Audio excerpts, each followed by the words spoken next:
Fancy garment and kids mall, sherwani, coat pant, 3 piece, suiting, shirting, tailoring, बच्चे और बच्चियों के लिए कई सारे कपड़ों की वैरायटियां। हमारा पता आयशा नगर पुलिस स्टेशन के सामने, हजार खोली, मालेगांव। प्रोप्राइटर चांद खान।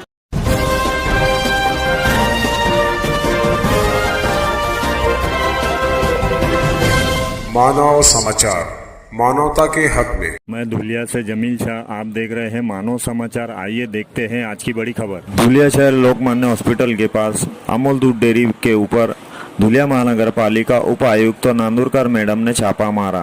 तकरीबन 2 टन कैरी बैग जब्त किया और दूध डेयरी मालक को 10,000 रुपये का दंड लगाया। 1 जुलै 2022 पासून सेंट्रल आणि स्टेट गव्हर्नमेंटच्या सूचनानुसार आपण सर्व दूर प्लास्टिक बंदी केलेली असताना, त्याची नोटिफिकेशन शहरामध्ये दिलेली असताना, पेपरला दिलेली असताना आणि सर्वांना पूर्वकल्पना देऊन मागच्या 8 दिवसापासून सगळीकडे कार्यवाही चालू असताना देखील आज अचानक आम्ही अमूल डेअरीला भेट दिली आणि अमूल डेअरीच्या 3ऱ्या मजल्यावर आम्हाला मोठ्या प्रमाणात स्टॉक आढळला।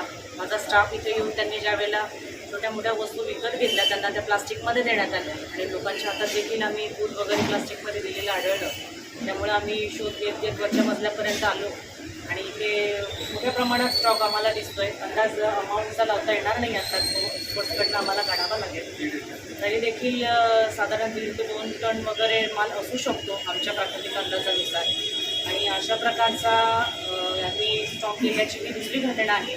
त्यापूर्वी देखील सुमारे 5,000चा दंड त्यांना झालेला आहे, त्याचा रेकॉर्ड आमच्याकडे अवेलेबल आहे। यावेळेला त्यांना सुमारे 10,000 रुपयाचा जागेवर दंड आणि संबंधित सर्व माल आम्ही तातडीने जप्त करत आहोत। माझा पूर्ण स्टाफ, माझे SIST पाटील, आमची टीम, मुकादम, अतिक्रमणचा स्टाफ हे सर्वजण माझ्यासोबत आहेत आणि ही अशी कार्यवाही धडकपणे सुरू राहणार आहे। पुन्हा एकदा नागरिकांना, स्टॉकिस्ट लोकांना आवाहन करण्यात येते की अजूनही कोणाकडे स्टॉक असेल तर त्यांनी तो बाहेर काढावा, अन्यथा आम्ही गुन्हे नोंदवण्याची कामं देखील करणार आहोत। आम्हाला शासनाकडनं आणि आमच्या मनपाकडनं आमचे आयुक्त माननीय श्री टेकाळे साहेब यांचे सक्त आदेश आहेत आणि प्लास्टिकच्या भस्मासुराला आपण विरोध केला नाही तर एक दिवस पर्यावरणाची हानी होणार आणि त्याचा दुष्परिणाम माणसांना सहन करावा लागणार। त्याची जाणीव ठेवून प्रत्येकाने प्लास्टिक बंदीसाठी स्वतःहून पुढे आले पाहिजे। धन्यवाद। मनपा हद्दीमध्ये नसल्यामुळे आम्ही त्याच्याबाबत कुठलं भाष्य करू नाही शकत। ऑलरेडी केलेलं आहे।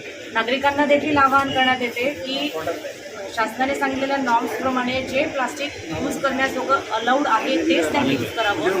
जे यूज करण्याजोगं नाही किंवा जे रिसायकल होऊ शकत नाही, ज्याच्यावर बॅन केलेलं आहे, ते कोणीही वापरू नये। त्यामुळे रिसायकलिंगचा प्रश्न निर्माण होतो, पर्यावरणाच्या प्रदूषणाचा प्रश्न निर्माण होतो आणि ते कधीही नष्ट होत नाही। त्यामुळे त्याचे दुष्परिणाम वारंवार समाज संस्थेवर चालू राहतात। त्यामुळे जे बॅन आहे ते कृपया वापरू नये।